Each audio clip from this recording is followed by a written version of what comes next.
Hi, folks. Thank you again for coming to Back to Basics for Season 3. Today, we're going to speak with Irina Dubla. Or did I really mess up her name? But we're going to find out when we get to the call. But what we are going to be talking about is customer retention. What does that all mean? Well, why don't we listen to the episode and get to know her better and the topic itself?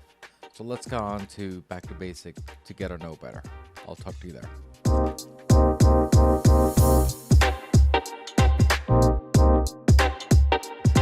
Hi, folks. Thank you again for coming to Back to Basics. I've said her name really vigorously on the introduction, but let's try this again. Her name is Irina Padubla. And we'll figure that out when we get on the call because I even messed up on the introduction, didn't I? But that's okay. But this is how we learn, and this is how we learn different cultures. So that's one. Second, we're going to be talking about customer retention and e-commerce and how different it is, as I said on the introduction. So why don't we get into it, stop wasting time, and get on the call with our guest today and to get her know her better. So how are you? And thanks for coming to Back to Basics.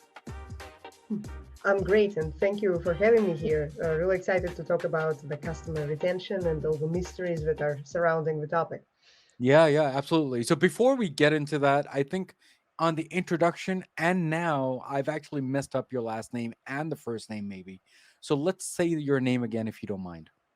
Well, actually, the first name sounded almost native, so it's Irina Padubna, so Irina for the American speakers. So yeah, and I'm the founder of TrackMage, and I would love to tell you more about like everything that's surrounding Of customer course, of support, course. Yeah, retention, etc. we're gonna get into the history of your last name and where you came from and all that fun stuff. But before we do Really? that, of course. But before we do that, what does back to basic mean to you? To me, back to basics really resonates on the level of operations because I believe that when you want to optimize your processes, you need to always go to the very bottom, to the root cause of what is going on in your business. And that's almost like using the first principles thinking. That's the method where you really question all the assumptions that your current business is built on, and Mm, that's the idea like of back to basics for me. So where mm, you literally just like reassemble the entire structure and question the assumptions that everything is built on. It's yeah, almost like in mathematics, everything is built on axioms, those statements that cannot be proved, but we assume they're true. And when you question those, that's when you actually get to the actual basics. And mm, then you can reassemble the system and you can see all the problems that originate from those basics that that's you right. built everything on. That's right. Thank you so much for answering that question, and thank you again for coming to back to basics. You know, we're going to be talking about e-commerce and customer retention. So let's go to basics first, and let's define what customer retention means. Let's talk about that. Well, customer retention in plain words would be that your customer is not buying from you just once and leaving your business, but they are continuing to support your business and they continue to buy from you again and again. So, customer retention basically is that the customer is buying from you more than once. And the better you are at retaining customers, the bigger your business is going to grow. Mm. That's yeah, that's what customer retention exactly is all about. Okay, thank you so much for that. And I guess e-commerce is what something online. Is that correct? Well, e-commerce, in broad strokes, that would be selling anything online. And e-commerce can be for digital products or for physical products. We specialize on supporting those sellers who work with physical products. But Mm, when it comes to digital products, you also have a variety of tools and opportunities to explore. yeah, thank you again for that. You know, when we get into a store or when we go to a website, right? Do you think that we should advertise that we only want just that one customer, or do we want to make sure that we bring them again and again in a different way? You think that's how we should approach as when we start a business? Well, actually, when you are just starting, you have to figure out how to sell products, and you have to figure out if you can actually present to the market something that people want to buy. But when it comes to actually building a long-term company or long-term vision, you have to think about like the long-term gain, where you are not just counting on the customer buying from you once as a transactional business. That's what most of the gurus on the internet they are pitching, where they say that you need to find a winning product, and then you need to get as many customers through paid ads or from other means of advertising. But when they are not talking about actually building a brand, we're not talking actually about building some company that you are going to like evolve over the years. We're Mm, just taking about the like quick money grab. mm, And it also has its place in business. When you're testing different ideas, you can just literally launch a product, then test it with traffic and see if the customers want to buy it or they want to buy some other product that you are testing. But mm, once the testing stage is over, you have to decide where do you want to go with your business. Because mm, again, just finding those one-time bestsellers, uh, mm, it's not a sustainable business. You are going to run into the wall sooner or later because mm, those customers, they might not continue buying from the same store.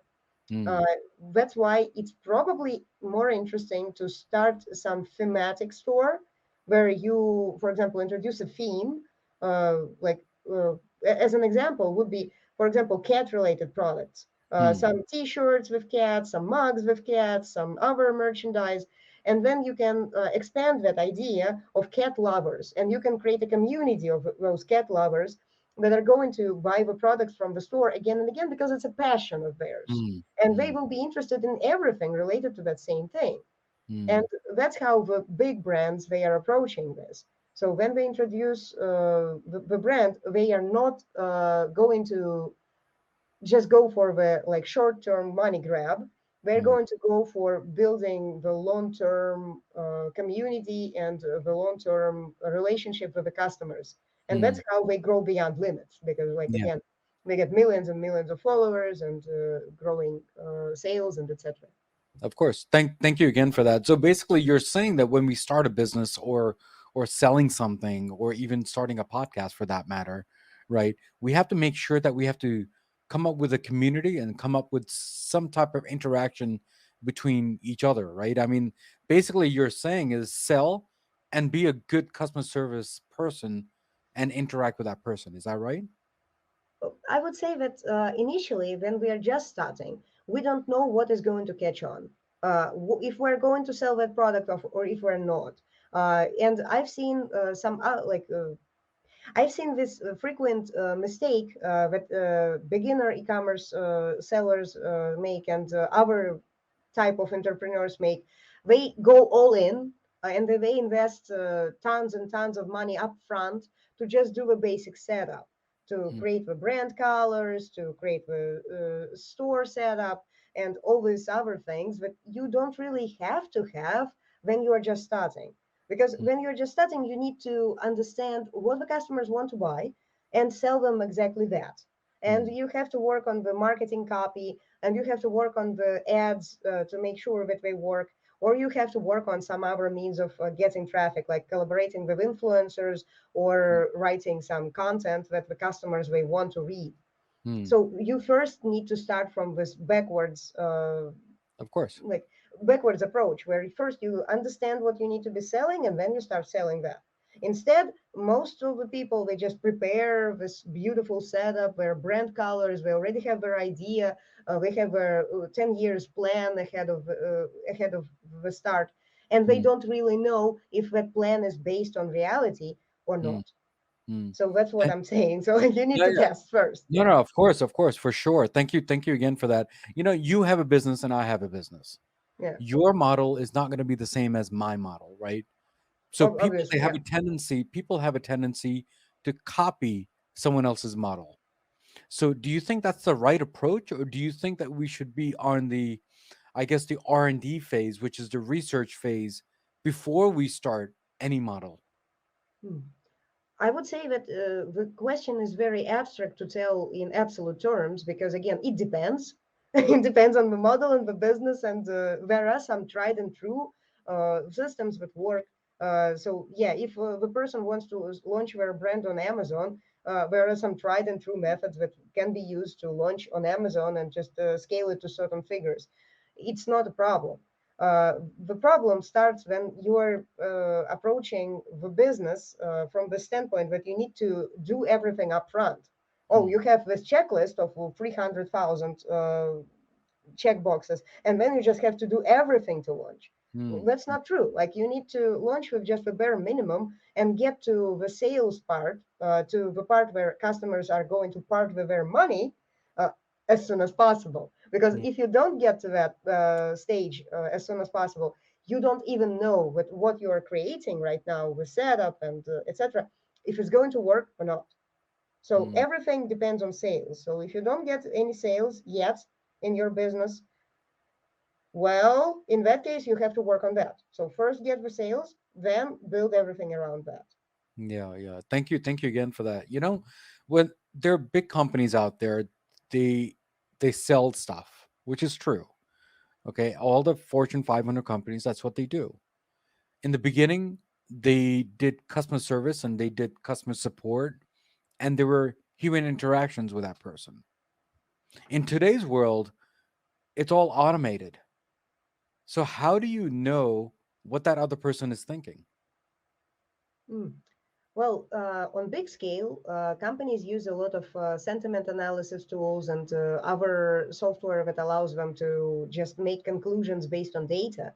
But Hmm. on a smaller scale, then we're talking about entrepreneurs that are just starting, they have the privilege to actually message the customer through email or through social media and let them know and actually communicate with them directly. And they can ask, like, what didn't go well, or like, what didn't you like why there is a refund or something like that.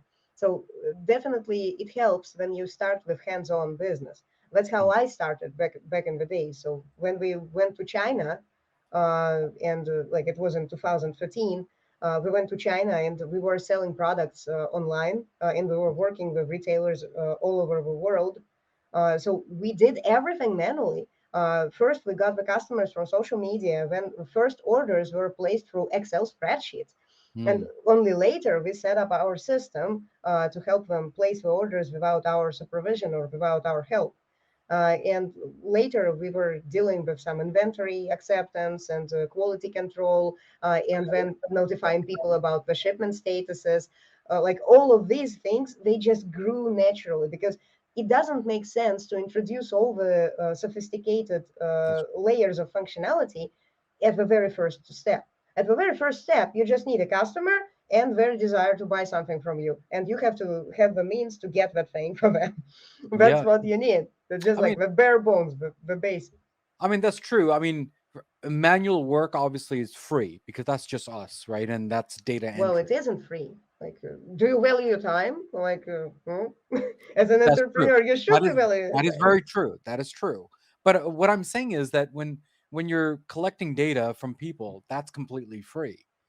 And automation, that's what I'm saying, is cost money for a lot of different people when it comes to businesses. Well, So, it does. Yeah. right? So do you think that we should understand our business first before we go automated, or should we find some free automation stuff? Well, again, in different circumstances, my answer would differ because if you find yourself just like constantly stuck in this routine with like hundreds of messages in the inbox and everyone is asking the same question, like where is my order, for example, automation is the salvation in this case because That's whenever you automate that part, you don't have to do it manually anymore, that's and right. it kind of magically happens. So That's that's what exactly like what happens on TrackMage. So when the businesses they have a lot of customer support requests, they start seeing like 70% less of those requests because people they already know where the package is and they know what to expect. hmm. So the idea is if you are doing something that's repetitive and you don't get any value out of that, definitely automate because any automation is going to not only save you time but it's also going to save you money because your time, you could be investing it into learning marketing or That's right. launching the new product. You could be doing something else. But then again, if you completely remove yourself from communicating to the customers, you kind of start losing touch with those guys. You don't Right. understand what they really want. So Mm, there needs to be a healthy balance between the two. mm, So not everything has to be automated. There should be human interaction at the mm, backbone of a business, mm, but it doesn't have to be excessive where everything is manual. So mm. just like there is a balance, there is always a healthy balance with Of course. automation and manual work. Thank you so much for explaining that, because a lot of people, they say, you know what, I'm going to start a business, I'm going to go automation all the way through. But then they have to plan things out and they have to go step by step. There's certain Mm. things which are manual work, which is totally fine. But then there are others which is automation, just like what you mentioned. Let me ask you this. The thing is, just let me stay with the topic just for a second more. Sure, sure, The sure. thing is, if you don't understand the business and if you're new to all these things, you have to do them manually just to understand. Because if you don't understand how it's supposed to go, what you are going to introduce with automation is some kind of like blind spot. You're going That's to introduce a black box, like something happens inside of a black box, but you don't know if that's right or that's wrong. mm, And that's also that's also a negative thing that you could do with your business. So you have to understand like the critical path of your user, but user journey, mm. or the customer journey in that case. Yes, yes, yes. You have to understand that. If you don't have that understanding, do it manually. If you do have the understanding, automate everything that you feel is like sucking the life out of you. Like you could be doing something more No, meaningful instead of just like answering like, where is my order? Where is my order? you're totally right. I think we should understand the manual work and then understand that if you do need to automate that, and if you do, what is the mechanism do you need, and can it make it better? Right? Is that how it is? Well, yes, essentially, yes. Yeah, yeah. Thank you again for that. When we start a business, we always want to understand what the customers or the clients are thinking, and what are the reviews. It could be good, bad, ugly, whatever, right? How important is a review from a customer? Well, a review is like review serves two purposes, at least. So it helps as a health check for the business processes. So if something went wrong, you know that you need to ask the customer, like, what exactly? Was it the carrier delivery that arrived 3 weeks later? Was it the supplier who shipped the wrong product or the wrong size? Was it something like a manual error at the customer side, so they didn't enter the right address, for example, Mm, at the checkout.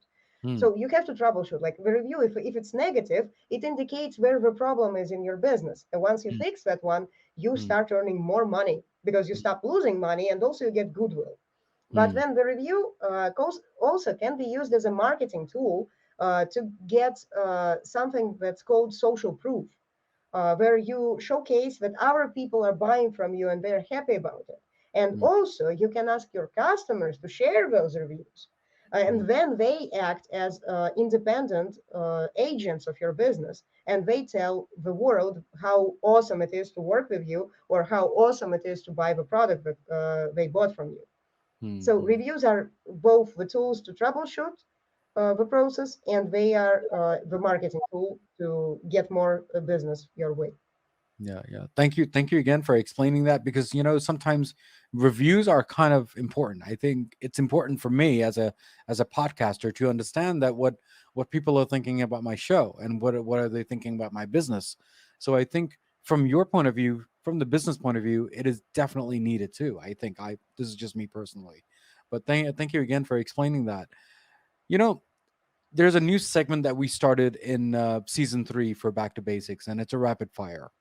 So All I'm right. going to go and ask you some few questions, or maybe words or sentences, and tell me, what do you think and what are your thought process when it comes to that? All right. Okay. The first one Dear is me. going to be customer retention.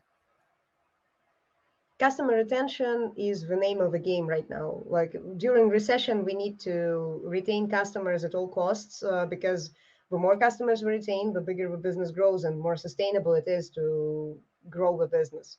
Because again, you cannot survive on just getting new customers every time.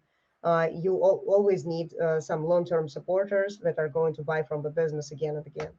Mhm. Thank you again for that. E-commerce.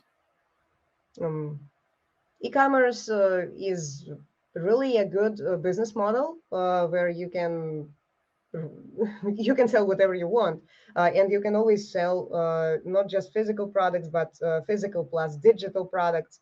And what I've noticed right now is that the creators, so online creators that have their podcast or they create content, they start selling their own merchandise and they're extremely successful with that.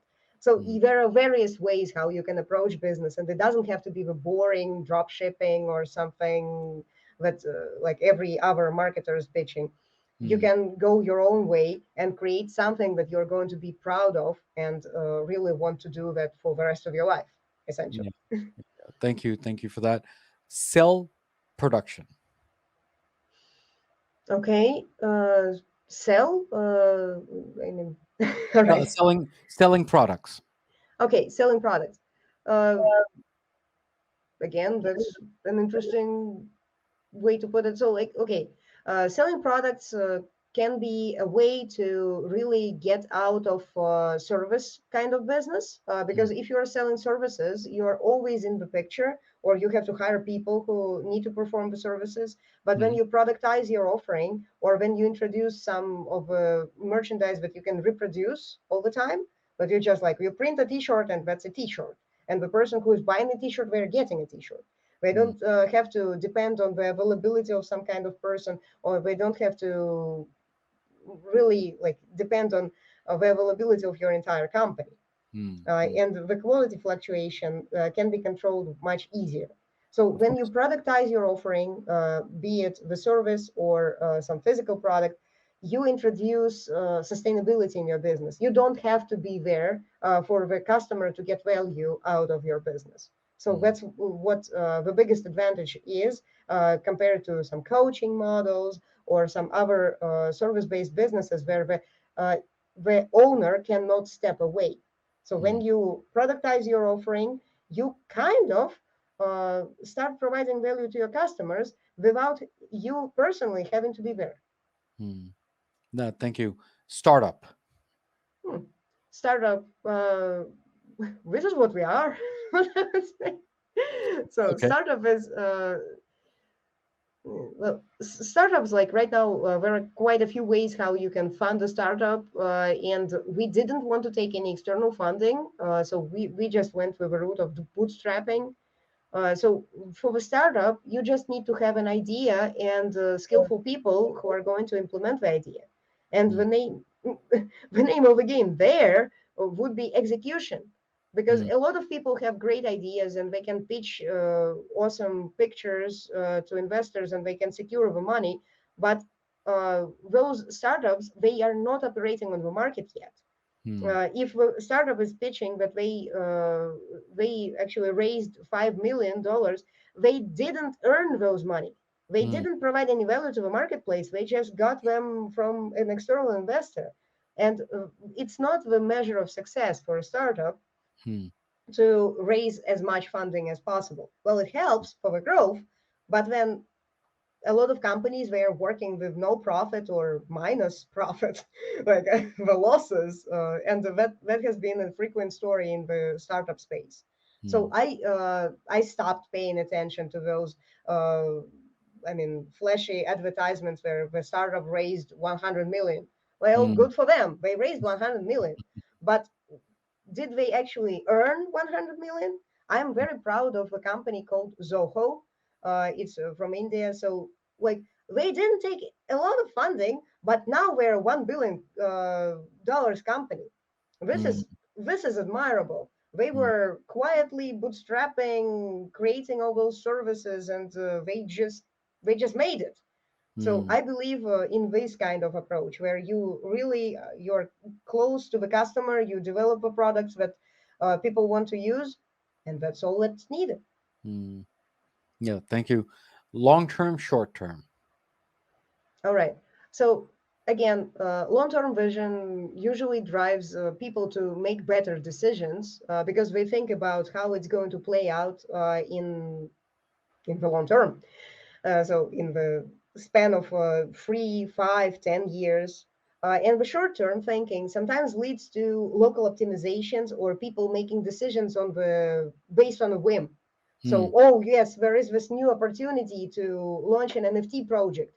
Okay, great, yes. And in 1 year, NFTs are wiped out from the market Hmm. place, and like that's what is so bad with short term, because you can never know how long this fad or this fascination of the market is Hmm. going to last. Hmm.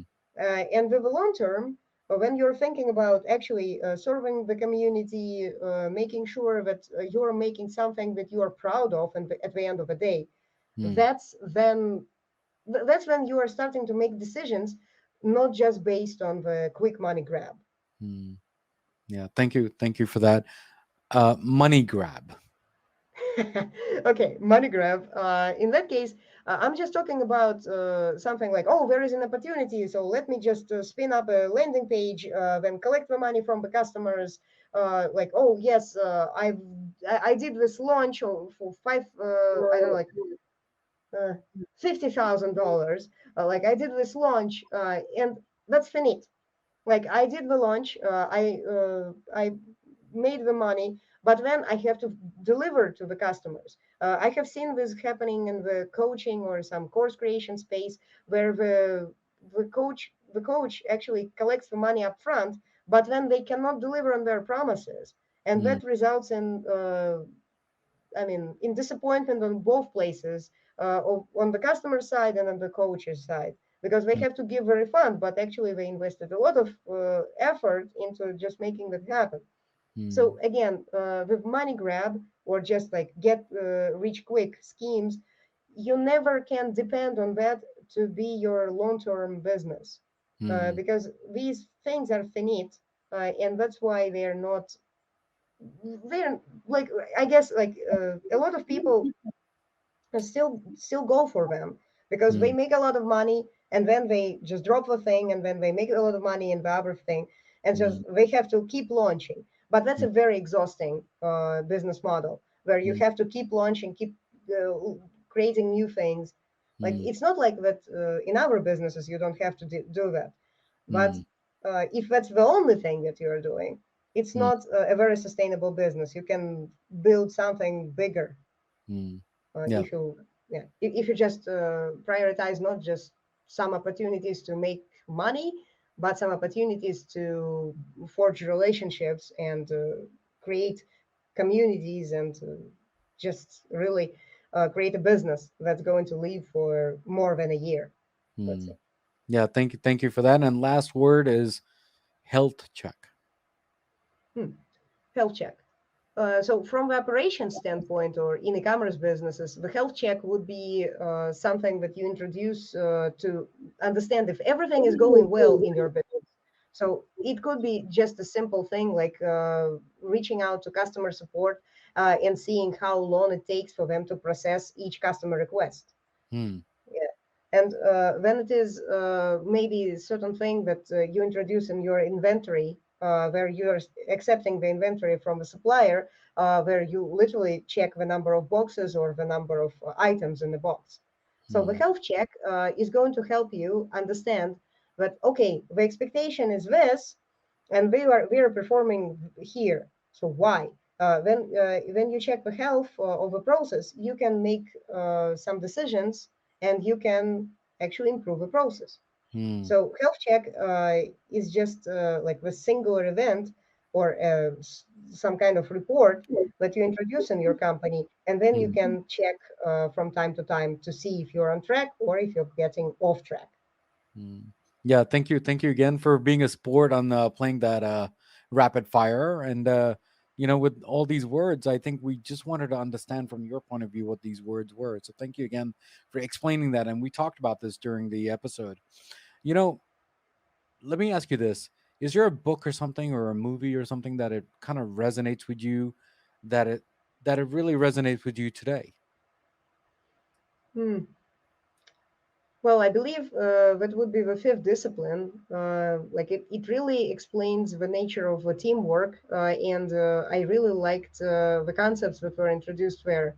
That was the only time where the author actually explained something that I really thought I knew, but it was explained in a very different way. Hmm. So, for example, let me give you a quote from this book, but it's not going to be a direct quote, but again, so whenever the people are going for a walk, like let's imagine like there is a like mountain path, and there are five people going for a walk. When they're just going and talking, they are not united with the same purpose. They are just a group of people. But Hmm. then let's imagine that on their path there is a huge boulder that they need to move.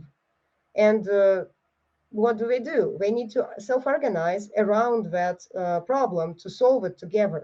And Hmm. then there is going to be the need for a leader, somebody who is going to lead this group, and then they're going to form a team Hmm. to solve it. So basically, it's an emergent quality of a group of people. Hmm. Like the leadership is literally an emergent quality that only appears when there is a problem and there is a cause for this group of people to act as one team. And that was a very profound realization on my side, just because it really simplifies things and makes it understandable what leadership is. So if Hmm. there is just like a group of people, there is no leader, and they are just having fun together, that doesn't make it like that doesn't make it a team. Hmm. What Hmm. makes it a team is when they have some kind of goal, vision, purpose, and then they start working together, and then the leaders emerge.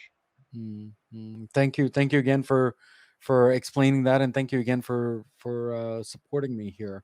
Now, before you leave today, do you have any last words to all my Back to Basic listeners? And do you have any? And how was your journey on Back to Basics too? On top of that. So, with the last words, I would say that you have to prioritize long term over the short term, just because the long term uh, creates legacy and creates some sustainable results that you might not foresee right now. Because when I was back in China, we opened the company in Hong Kong, and I never thought that we're going to use that company. But well, I'm here now, and like we're still operating. Because when you are thinking long term, it's more about what is yet to come and what you want to leave when you are gone from this earth. But when you're thinking short term, it's just some day to day tactics. So prioritize strategy over tactics and long term over short term, and then you're going to make better decisions. That's what I think is going to be the most important part to tell the listeners. Yeah, yeah. Thank you again for being a sport, and thank you again for being on my podcast and supporting me. Uh, Thank you again, and we'll talk again for sure. And you know what? I'd like to pick your brain on many different things, and I'm going to connect with you offline, if that's okay with you, because you have so Sure. much knowledge. It looks like, and I think we just have less time. But thank you again for being here on Back to Basics. Thank you very much for asking these interesting questions. And like some of the parts were really challenging, like the rapid fire. Like I was like, selling products, like, that's an abstract concept. Yeah, but again, when it comes to back to basics topic, I believe that's what we need to understand. We need to understand the meaning of every word, because sometimes when we operate with those abstract concepts upon abstract concepts, Hmm. we start losing track, and we start losing the understanding of what is actually going on. When we're saying like, okay, like the layer of metadata somewhere in the cloud infrastructure, everyone is saying like, yes, yes, we understand the words, but what do we actually mean? Hmm. Yeah, yeah. Thank you again for being here, and thank you again. Thank you. So, guys, we spoke with our guest today, and we talked about the basics of, well, we talked about e-commerce, we talked about customer support, we talked about selling, we talked about customer retention. That's the main thing that we talked about. Now, there's one thing that we do always have to think about. Come up with different ideas, experiment, start talking to people, start serving people. I think that's the only way to learn. Now, as usual, as always, there's a quote of the day from Back to Basics, and hopefully my guest will like this quote. I've learned that people will forget what you said. People will forget what you did, but people will never forget how you made them feel. That's the same thing as selling, isn't it? Because you know what? You have to make them understand that this is the product that I'm selling. You should never forget that. I think that's the attitude that we should be doing when we sell any product or start any business. Now, as usual, as always, what do we always say? And there's a quote that we always say at the end of the episode. Everything in life goes back to basics, and that's what we did today, guys. Guys, take care, God bless, and I will see you next time on Back to Basics. Take care.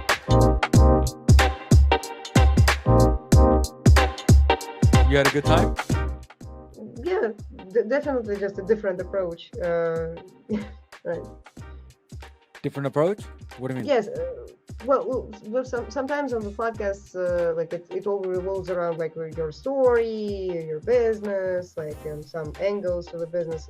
But here it was just literally discussing the concepts that the business is built on, and most of those things that are scientifically interesting, but not they don't usually come up during the conversation. So that's which is a good thing, right? I guess. Yeah. Or is it not? Hi guys, thank you again for tuning in to Back to Basics and listening to the excellent episode that we had today with our guest. You know, with your love and support, we do need you to at least rate our show, review our show, because it does make us stronger day by day, week by week, as I usually say on my episodes. And there are 3 things in this episode that it makes a hit for me, which is the content, the guest, and definitely the host. So guys, take care, God bless, and remember, everything in life goes back to basics, and that's what we did today, guys. Guys, take care, God bless, and see you next time on Back to Basics.